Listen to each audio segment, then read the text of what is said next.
Welcome to the North Carolina Board of Nursing Legal Scope of Nursing Practice webinar.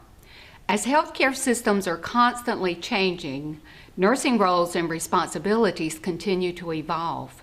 For the provision of safe client care, it is imperative that nurses understand the legal scope of practice and to distinguish the differences associated with the various levels of nursing licensure.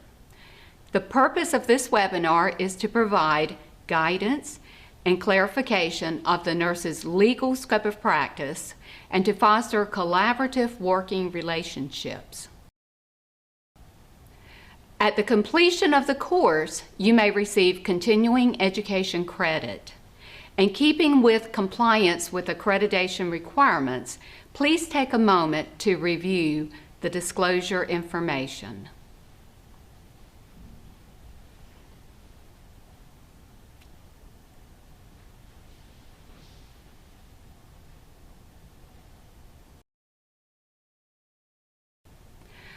The Board of Nursing office is located at 4516 Lake Boone Trail in Raleigh. The North Carolina Board of Nursing was founded in 1903 and is unique in that North Carolina was the first state to enact a nursing registration law and a Nursing Practice Act. The mission of the North Carolina Board of Nursing is to protect the public by regulating the practice of nursing. The learning outcomes for this webinar are: nurses will enhance knowledge of nursing scope of practice, contrast of scopes of practice for registered nurse and LPN, the delegation process, and the relationship of the nurse and unlicensed assistive personnel. The Nursing Practice Act is the law that governs the practice of nursing and first defines the scope of practice for the registered nurse and the LPN. This statute is promulgated in the Administrative Code, or what we refer to as the rules, which further define the nurse's scope of practice. The nurse's scope of practice would then be defined by the individual agency's policies and procedures. It's important to recognize that the agency's policies and procedures may limit the nurse's scope of practice, but can never expand the nurse's scope of practice beyond the legally defined scope. Next, there are the Board of Nursing position statements that have been developed by the board and pertain to specific topics. Although the position statements do not carry the weight and force and effect of the law and rules, they have been adopted by the board as a means of providing guidance to nurses who seek to engage in safe nursing practice. The levels of nursing licensure issued by the North Carolina Board of Nursing are licensed practical nurse, or LPN, registered nurse, or RN. The board approves the practice of advanced practice registered nurses, including certified registered nurse anesthetist and clinical nurse specialist. Nurse practitioners are jointly regulated by the North Carolina Board of Nursing and the North Carolina Medical Board. Certified nurse midwives are regulated by the Midwifery Joint Committee, which is made up of physicians and certified nurse midwives. As mentioned before, the nurse's scope of practice is first defined by the Nursing Practice Act. The registered nurse scope of practice consists of 10 components of practice. The registered nurse scope of practice functions independently and does not require the assignment or supervision of their nursing practice. The LPN has a more limited scope with 7 components of practice. It's important to note that the LPN participates in the components of nursing practice and does not function independently. The LPN requires the assignment and supervision of the registered nurse. In settings in which there is not a registered nurse, the assignment and supervision of the LPN may be provided by a healthcare provider licensed by state law to prescribe the plan of care. As previously mentioned, the LPN role is dependent and requires the assignment and supervision of the registered nurse or other state-authorized healthcare provider. The registered nurse or other state-authorized healthcare provider is responsible for determining the type and amount of supervision required for the LPN to perform the assignment. Administrative Rule 21 NCAC 36.0225, Section D3, provides variables to guide the supervising registered nurse in making this determination. The variables include the LPN's knowledge, skills, and ability, the stability of the clients, the complexity and frequency of nursing care needed, the proposed assignment, the proximity of clients to other personnel, the qualifications and number of staff, accessible resources, and the agency's policies, procedures that lend itself to the support of nursing services. There are some key definitions that are pertinent to the nurse's scope of practice. One of those key definitions is assignment. In nursing literature, the terms of delegation and assignment are often used interchangeably. In the North Carolina Administrative Code, or what we refer to as the rules, assignment is defined as designating responsibility for implementation of a specific activity or set of activities to a person licensed and competent to perform such activities. Registered nurses assign to other registered nurses and LPNs. LPNs assign to other LPNs. It is beyond the LPN scope of practice to assign nursing care to the registered nurse. Delegation is another definition that is defined in the rules, and it is the process of transferring to a competent individual the authority to perform a selected nursing activity in a selected situation. Both the registered nurse and the LPN delegate nursing care activities to unlicensed assistive personnel. Unlicensed assistive personnel, or UAP, although not defined in the administrative rules, a general definition is unlicensed personnel that participate in the delivery of nursing care through the delegation process. Some familiar UAP or unlicensed assistive personnel titles are Nursing Assistant 1, Nursing Assistant 2, Medication Aide, Medical Assistant, CMA. Another definition in the administrative rules is accountability and responsibility, which is defined as being answerable for actions or inactions of self in the context of assignment and delegation. The individual to whom nursing care is assigned or delegated is responsible and accountable for the care that he or she provides. The nurse is responsible for making the decision to assign or delegate the nursing care to other personnel and for assuring the appropriateness of the assignment or delegation of that nursing care. Supervision is defined in the rules as the provision of guidance, direction, evaluation, and follow-up by the nurse for the accomplishment of an assigned or delegated nursing task. Let's now turn our attention to the components of the scope of practice. The first component of practice is accepting an assignment.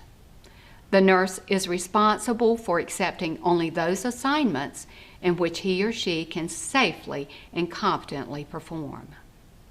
There are several variables that the nurse must consider before accepting an assignment. Those variables include the nurse's own education, knowledge, and skill that would enable the individual to safely accept and perform the assignment, the complexity and frequency of nursing care needed, the stability of the client's condition, and the policies, procedures, practices, and channels of communication that lend support to the type of nursing services offered.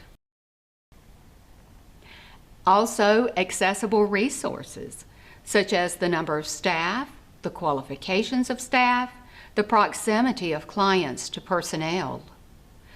The LPN has the additional considerations of the stability of the client's condition and the degree of RN supervision that will be available to them. It is important to note that nursing law and rules do not address the number of clients a nurse can be assigned or the number of hours that a nurse may work. The nurse should consider all of the variables that we discussed prior to accepting an assignment. The nursing law and rules require that the nurse accept only those assignments for which he or she can safely and competently perform. If the nurse does not think that he or she can safely and competently perform an assignment, the nurse should not accept that assignment. Not accepting an assignment can often create conflict between the nurse and nurse manager during the process of developing the care assignment. The nurse manager is accountable for assessing the capabilities of personnel in relation to the needs of the client and to assign care to personnel qualified to assume responsibility and perform the care. In situations in which conflict arises, the nurse and manager are encouraged to negotiate whenever possible to attain a safe client assignment. Some strategies that may be used for negotiation of a safe assignment include that the nurse receive additional education and training, adjusting the mix of staffing personnel levels, adjusting staff requirements during busy work times, or assigning the nurse to a different client assignment. Assessment is the next component of practice and consists of collection and analysis of client data. Both the registered nurse and the LPN collect assessment data from relevant sources. However, the registered nurse's role for assessment is comprehensive and is performed independently. The registered nurse may assess clients, families, groups, and communities of clients. The RN has overall responsibility for the assessment process. This includes accountability for verifying the completeness of information collected by the LPN or others, and determining if further information is needed. The responsibility of the registered nurse in the assessment process includes interpreting the assessment data, formulating the nursing diagnosis, and developing problem statements. The LPN participates in assessment and collects data according to structured, written guidelines, policies, and forms. The LPN's role in analysis of data is limited to recognizing existing relationships between the data gathered, the treatment regimen, and determining the client's need for immediate nursing intervention based upon the client's health status, ability to care for his or herself, and the treatment regimen. Planning is the next component of practice. The registered nurse is responsible for the overall planning and direction of nursing care. The registered nurse identifies, develops, and prioritizes nursing diagnosis and goals of the client. The registered nurse proceeds to develop the interventions and plan of nursing care. Also, the registered nurse is responsible for identifying appropriate resources and initiating interdisciplinary planning. The LPN participates in planning process by providing data and recommending goals and interventions for review by the registered nurse. The LPN role with the multidisciplinary team is limited to the provision of data collected in the assessment and evaluation of the client. It is beyond the LPN scope of practice to develop, update, or modify plans of care. The next component of practice is implementation. Implementation is the most visible component of the nursing process.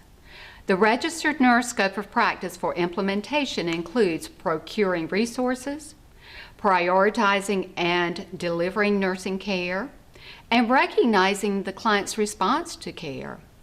As part of the implementation process, the registered nurse may assign nursing activities to other nurses and delegate appropriate nursing tasks to unlicensed assistive personnel. The registered nurse is responsible for supervising both licensed and unlicensed personnel. The registered nurse maintains accountability for the overall direction of nursing care, including activities that are performed by self and those activities assigned and delegated to other personnel. The LPN implements nursing care under the supervision of the registered nurse. The LPN scope of practice for implementation includes performing the care as established in the plan of care.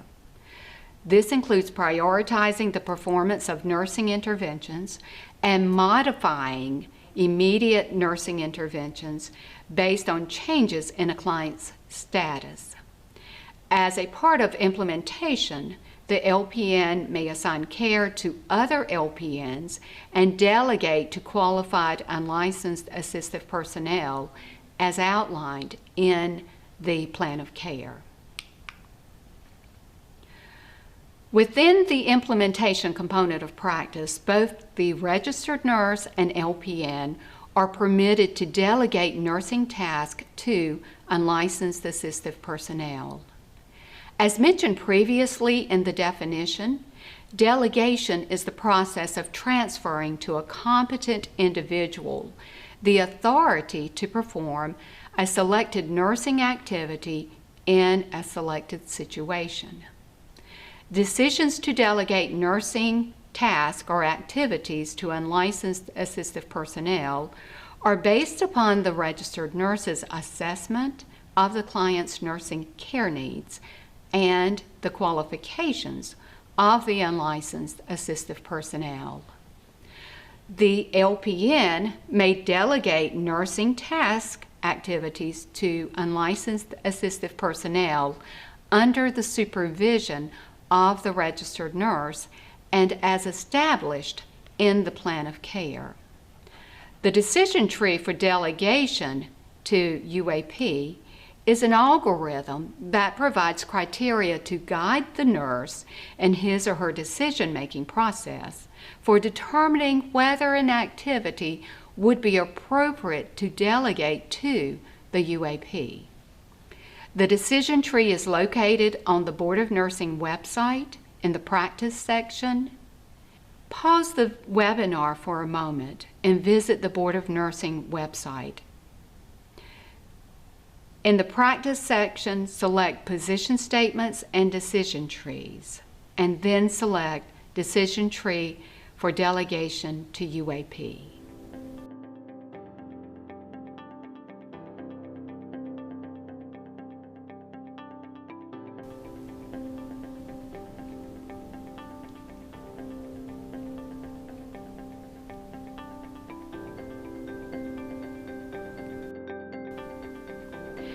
After reviewing the decision tree for delegation to UAP, you would have noted that within the decision tree is specific criteria that must be met before an activity would be appropriate for the nurse to delegate to UAP. Tasks that do not require the professional judgment of a nurse may be considered for delegation to unlicensed assistive personnel, provided the task meets the following administrative rule criteria. The task or activity reoccurs frequently in the daily care of the client or group of clients. The task is performed according to an established sequence of steps. The task involves little to no modification from one client care situation to the next. The task may be performed with a predictable outcome. The task does not inherently involve ongoing assessment, interpretation, or decision-making, which cannot be logically separated from the procedure itself. And the task does not endanger the client's life or well-being. The nurse's responsibilities for delegation include assuring that the unlicensed assistive personnel's competencies have been validated by a registered nurse prior to delegating the task, providing the appropriate supervision and monitoring of the UAP, and providing ongoing assessment of the client and response to the care being provided. The nurse maintains the overall accountability and responsibility for the nursing care of the client and for monitoring the performance of the task by the UAP. Upon accepting a delegation, the UAP is responsible and accountable for the care that he or she provides for the client. The nurse is accountable and responsible for making the decision to delegate the task and for assuring that the task was appropriate to delegate and meets the criteria established in the Board of Nursing decision tree for delegation to UAP. It would not be appropriate for the nurse to delegate assessment, planning, evaluation, or nursing judgment. The nurse maintains the overall accountability and responsibility for the provision of safe, competent nursing care. To further guide our understanding of the scope of practice, let's pause for a scenario. Scott, a registered nurse, works the night shift at an inpatient facility. A male resident assigned to Scott's care was found to have a leaky urinary catheter.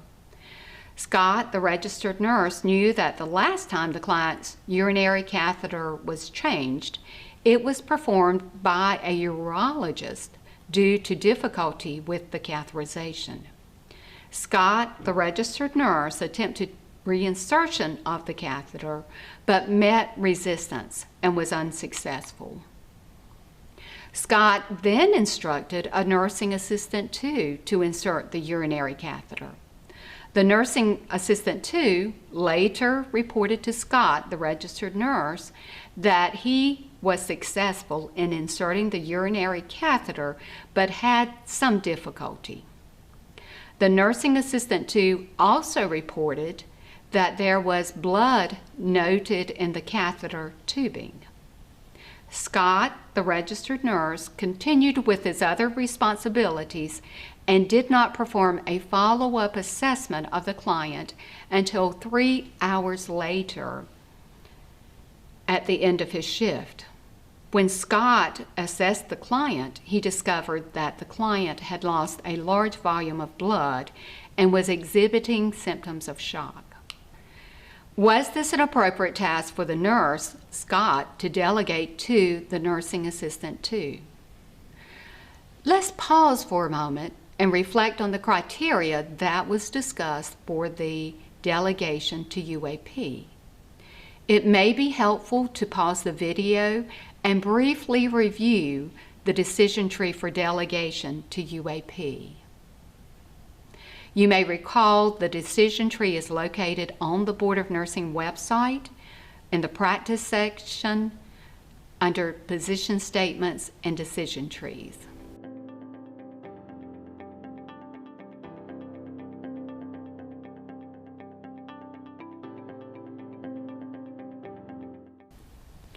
As you recall, our previous discussion included criteria that must be met for an activity to be appropriate for the nurse to delegate to UAP. The question was this an appropriate task for the nurse to delegate to the nursing assistant too?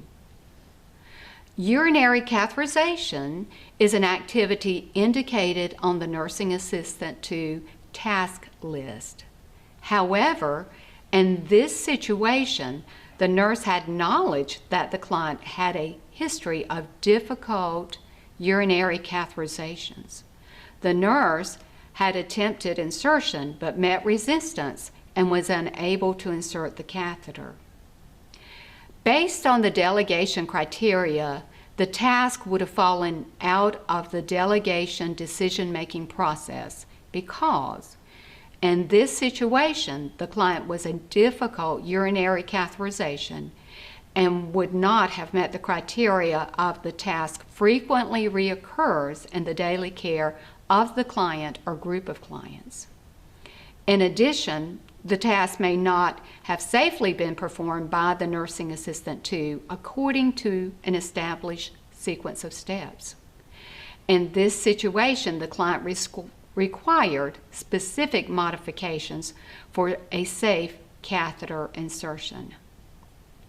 The task did not have a predictable outcome because the client was a difficult catheterization.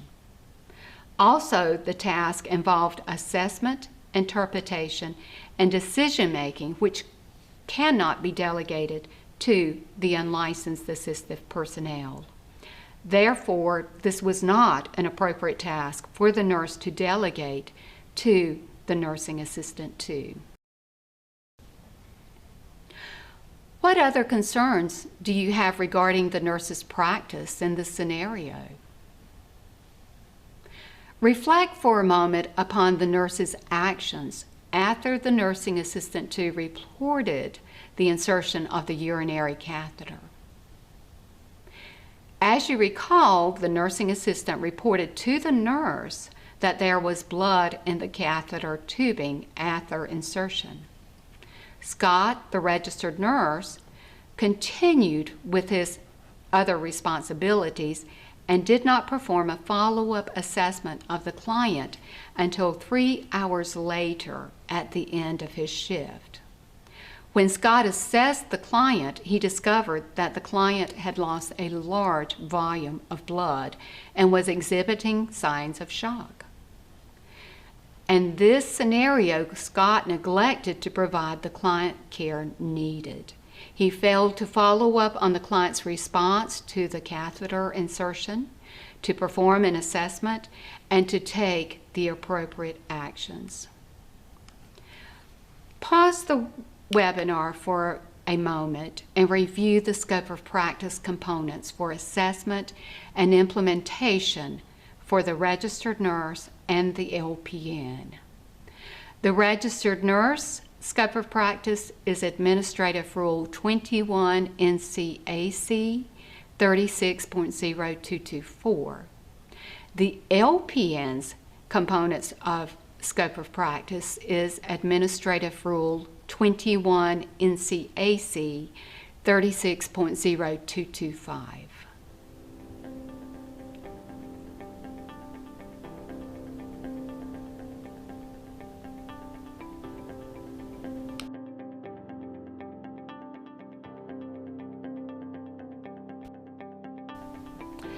The next step in the nursing process and component of practice is evaluation of nursing care.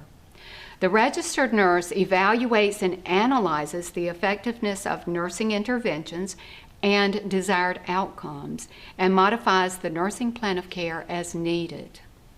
The LPN scope of practice participates in the evaluation by collecting and recognizing the effectiveness of the interventions.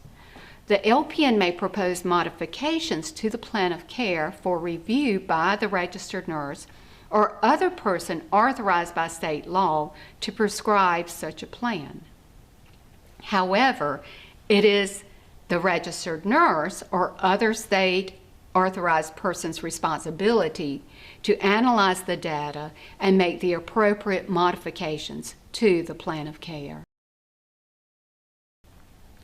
Let's pause for a moment and do a scenario to assist with understanding the nurse's scope of practice. Kirk is an LPN working the evening shift at an inpatient facility. During the shift, Kirk's supervising registered nurse, Martha, became sick and had to leave the facility. After Martha, registered nurse, left, Kirk was on duty alone. Later in the shift, Kirk received a new client admission. Kirk regularly assisted Martha, the registered nurse, with the admission of new clients. In this situation, Kirk proceeded to perform and complete the admission assessment using the facility's standard admission forms. After collecting the assessment data, Kirk, the LPN, identified that the new client had recently been diagnosed with hypertension, but at this time did not have any immediate nursing intervention needs. Kirk also recognized that the new client needed an established nursing problem list and plan of care. He then proceeded to develop the client problem list and nursing plan of care. Was it appropriate for Kirk to complete the admission assessment? Let's pause for a moment and reflect on our earlier discussion about the LPN scope of practice for assessment. As defined in the administrative rules, it is within the LPN scope of practice to participate in assessment by collecting data according to structured written guidelines, policies, and forms. So the answer is yes. Kirk practiced within the LPN scope of practice to perform the assessment using the facility's standard admission form to guide the collection of data. Kirk also, within the LPN scope of practice, made the determination that the client was not in need of immediate nursing interventions. An additional consideration for this scenario is whether the facility's policies and procedures permit the LPN to perform an admission assessment. Keep in mind that the facility may always choose to limit the nurse's scope of practice, but can never expand it beyond what is that legally defined scope. In Kirk's scenario, if yes, the facility permits the LPN to complete the admission assessment, then Kirk was appropriate in completing the assessment. If no, the facility does not permit the LPN to complete the admission assessment, then it would not have been appropriate for Kirk to perform the admission assessment. What actions did Kirk do that exceeded his scope of practice as an LPN? Let's pause for a moment and reflect on our earlier discussion about the LPN's scope of practice for planning. The LPN participates in planning by identifying nursing interventions and goals for review by the registered nurse. You may recall that the supervising registered nurse, Martha, had left the facility and was no longer available for supervision of Kirk.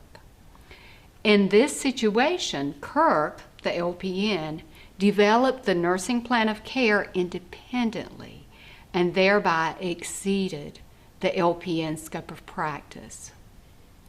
The registered nurse is responsible for establishing the client goals and developing the plan of care. The appropriate scope of practice for the LPN would have been that Kirk recommend goals and interventions for the plan of care for review by the registered nurse. Did you identify any other concerns in this scenario? Who was the supervising registered nurse after Martha left the facility? As we discussed earlier, the LPN does not practice independently, but must have supervision by the registered nurse or other licensed healthcare provider authorized by state law. In Kirk's situation, he was left without supervision and was thereby exceeding the LPN scope of practice by practicing independently. When accepting an assignment, the administrative rules required that the LPN consider the degree of RN supervision that will be available to them. In addition, the registered nurse is responsible for providing the appropriate supervision of the LPN. Pause the webinar for a moment and review Administrative Rule 21 NCAC 36.0225 for the components of practice for the LPN. The rule is located on the Board of Nursing website under Law and Rules, and select Administrative Code-Rules.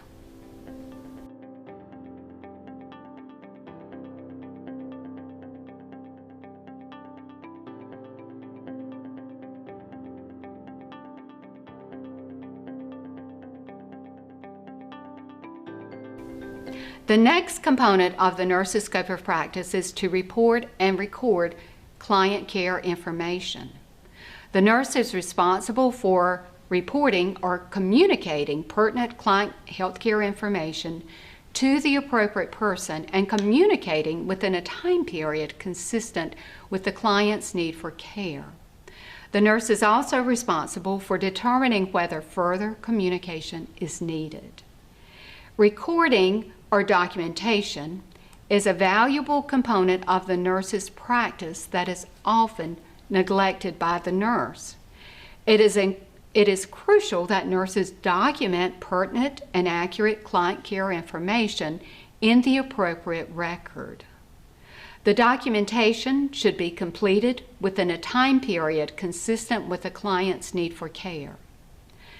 The nurse's documentation should provide relevant facts of the client's health care in a sequential, timely, accurate, and factual manner. The nurse's documentation should reflect the communication of information to other persons. The nurse is responsible for the verification of proper administration and disposal of controlled substances. Nurses work within teams of other healthcare providers and staffs. Nurses do not work in isolation.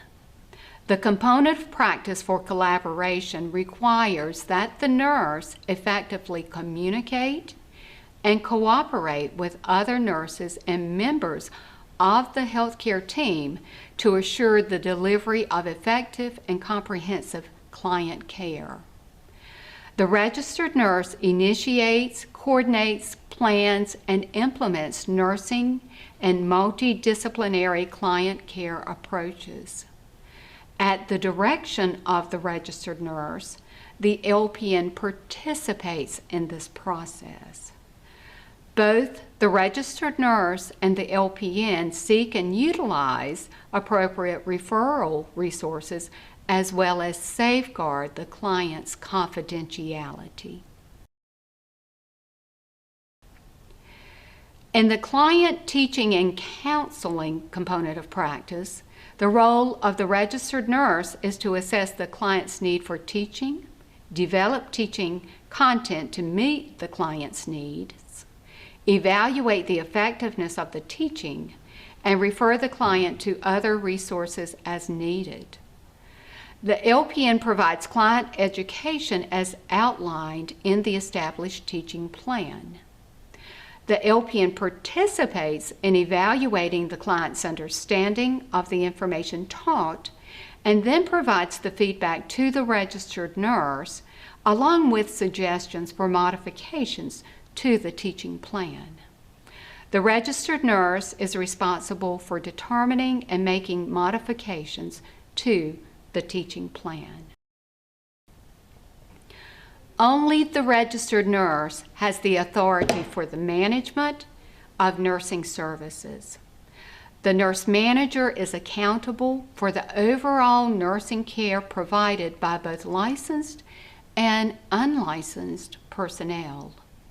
Responsibilities for nursing management include continuous availability for direct participation in nursing care as indicated, assessing the capabilities of personnel in relation to the client's status and plan of care, assigning, delegating, and supervising licensed and unlicensed personnel, and providing direct observation of the clients and evaluation of the nursing care given. It is not within the LPN scope of practice to have responsibilities for nursing management. The next component of practice is nursing administration. Only the registered nurse has authority for the administration of nursing care and services.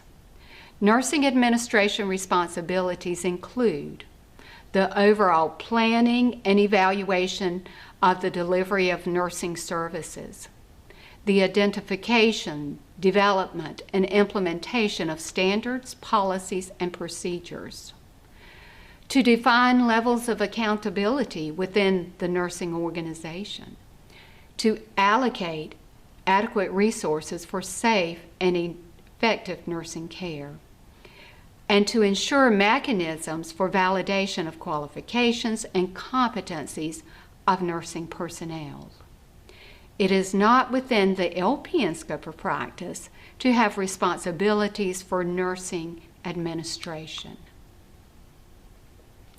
In regards to staff education and competency validation, only the registered nurse is responsible for supervising, teaching, and evaluating those who perform or preparing to perform nursing functions.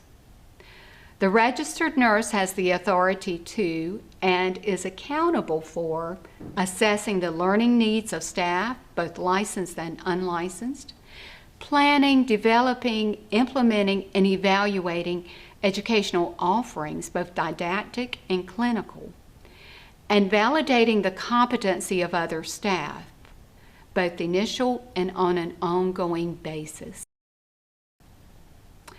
It is beyond the LPN scope of practice to have responsibilities for nursing staff development or education. The LPN may participate in the education of other LPNs and UAP in a method that is limited to demonstrating performance of a specific nursing task or techniques according to the agency's established policies and procedures, observing the LPN or UAP perform a return demonstration of specific task in comparison to the agency's established step-by-step procedures, and providing feedback to the registered nurse regarding the evaluation of the individual's performance of the nursing activity. It is the registered nurse's responsibilities for determining the validation of competency. The final component of practice is accepting responsibility for self. Registered nurses and LPNs are responsible for their individual nursing actions, competence, and behaviors, which include understanding nursing laws and rules, functioning within the legal boundaries of the scope of nursing practice, and respecting client rights and property. Nursing is a knowledge-based practice requiring decision-making and clinical reasoning. The Board of Nursing Scope of Practice decision tree for the registered nurse and LPN is a helpful tool to guide the nurse in determining whether an activity is within his or her scope of practice. Determining if an activity can be performed by the nurse requires answers to the following questions, as noted on the scope of practice decision tree.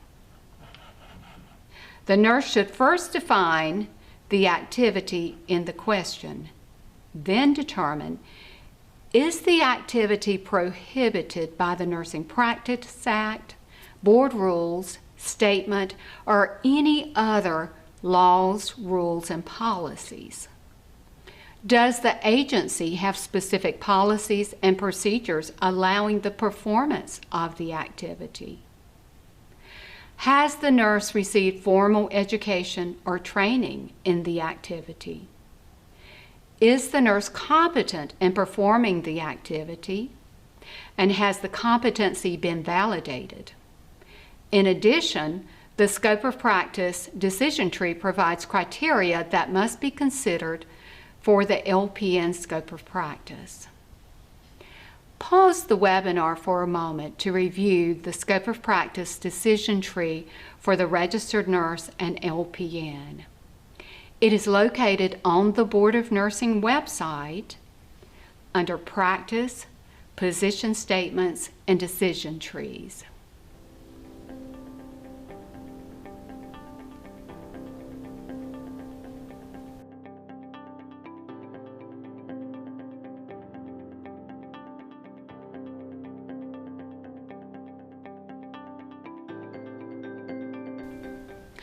North Carolina is a mandatory reporting state requiring that any person who has reasonable cause to suspect misconduct or incapacity of a nurse or has reasonable cause to suspect that a person is in violation of the Nursing Practice Act shall report the relevant facts to the board.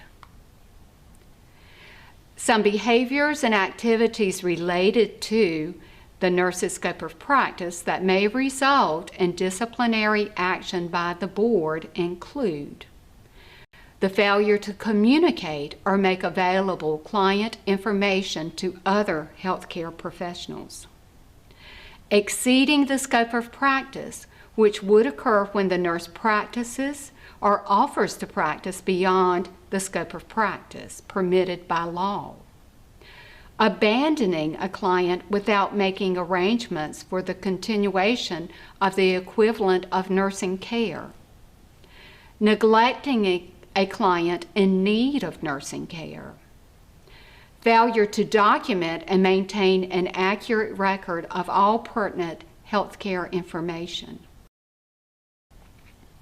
failure to supervise individuals who practice only under the supervision of a licensed professional, a breach in confidentiality, which would include obtaining, accessing, or revealing healthcare information from a client record or other source, inappropriate assignment or delegation, which is assigning or delegating professional responsibilities to a person when the nurse knows or has reason to know that the individual is not qualified by training, licensure, or experience to perform the activity, and falsifying the client's record or the controlled substance record.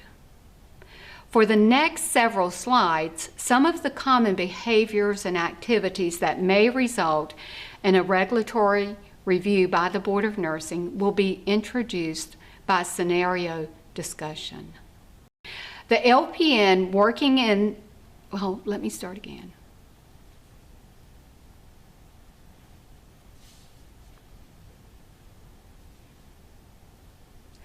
In this scenario, the LPN is working in a busy rehab facility with appropriate supervision of a registered nurse as required by nursing law. The LPN delegated to the nursing assistant 1 the performance of finger-stick glucose checks for 5 clients. At the end of the shift, the nursing assistant 1 reported to the LPN that Mr. Walker in room 4B was complaining of feeling dizzy and faint. Upon arrival to the room, the LPN found Mr. Walker confused and clammy. The LPN quickly performed a finger stick blood glucose check and obtained the result of 45.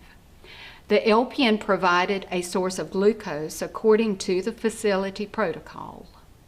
The LPN then reviewed the client's glucose results for the shift and identified that the nursing assistant 1 had not performed any of the client's glucose checks for that shift. What was the potential violation in this scenario? The potential violation was a failure to provide supervision and monitoring over the persons who practice under the supervision of the nurse. The LPN did not provide appropriate supervision, monitoring, or oversight to ensure that the nursing assistant 1 had performed the delegated task of glucose checks. In addition, the LPN did not evaluate the client's blood glucose results within an appropriate time frame needed for the client's nursing care, or she would have identified the need for the NA1 to perform this task. Instead, the LPN evaluated the glucose results at the end of the shift and after the incident had occurred. What were the LPN's responsibilities in this scenario? The LPN was responsible for providing the supervision, monitoring, and oversight of the delegated task of glucose checks to the nursing assistant 1, for ensuring that the task is performed correctly in accordance with the standards of practice and the facility's policies and procedures, and for evaluating the glucose test results within a time frame appropriate for the client's nursing care needs. What were the nursing assistant 1's responsibilities in this scenario? The nursing assistant 1 was responsible for performing the finger-stick glucose checks correctly and in accordance with the standard of practice and the facility's policies and procedures. The nursing assistant 1 was also responsible for communicating the results to the nurse and keeping the nurse informed of the performance of the task. Another scenario is Janine is a registered nurse with 10 years of intensive care step-down unit experience. She is newly employed in an intensive care unit. One of Janine's patients is scheduled to be transferred to a step-down unit. The patient, who was alert, oriented, and capable of taking all medications by mouth, requested to receive a laxative before being transferred to the step-down unit.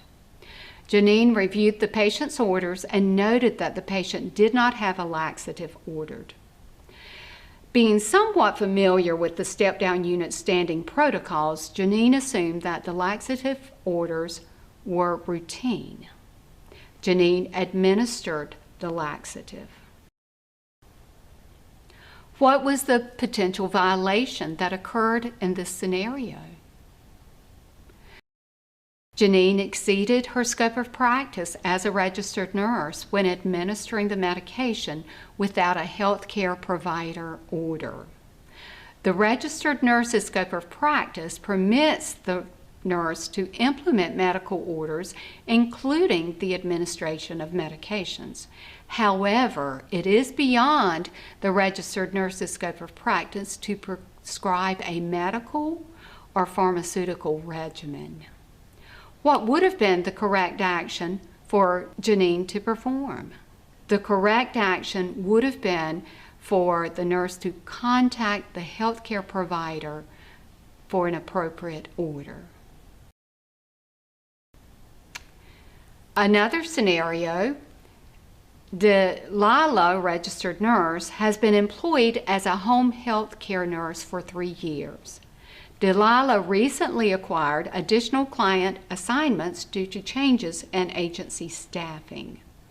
To save time with performing the required client documentation in the electronic medical record, Delilah would often cut and paste client assessments from the prior shift or visits with the client.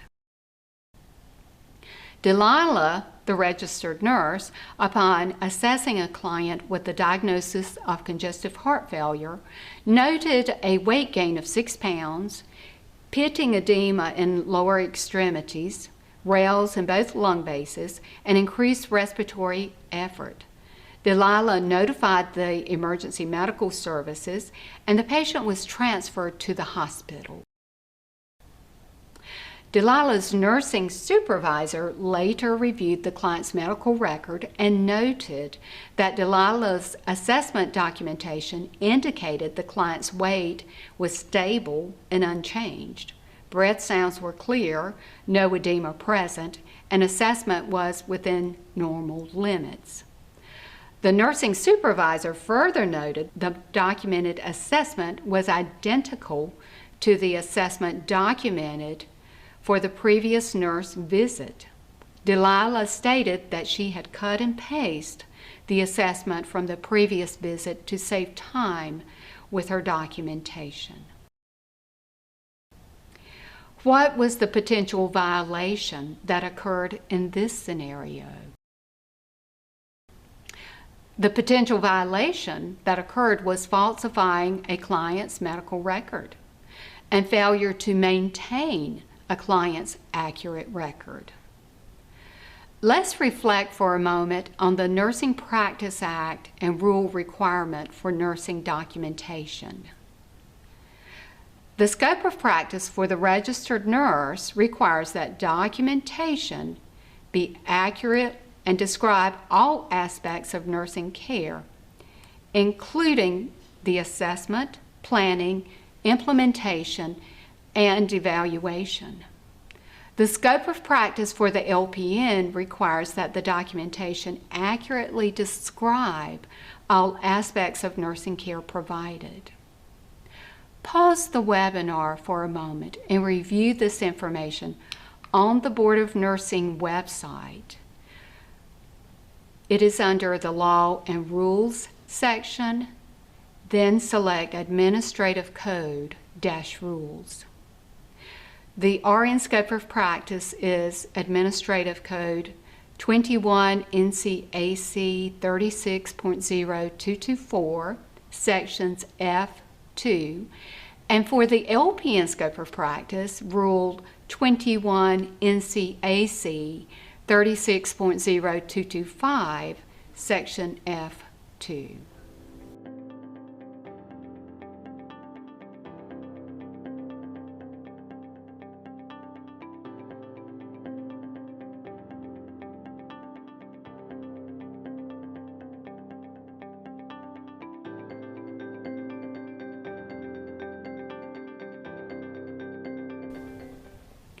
Additional Board of Nursing website resources to guide your nursing practice are located on the Board of Nursing website in the Practice section. These resources include position statements, decision trees, joint position statements, frequently asked practice questions, and also direct consultation either by email or phone with a practice consultant. We hope this information and scenarios have increased your knowledge of the nurse's legal scope of practice and enabled you to better understand and apply the knowledge to your nursing practice. Thank you for participating in this webinar. Please complete the program evaluation form and then print your certificate for continuing education.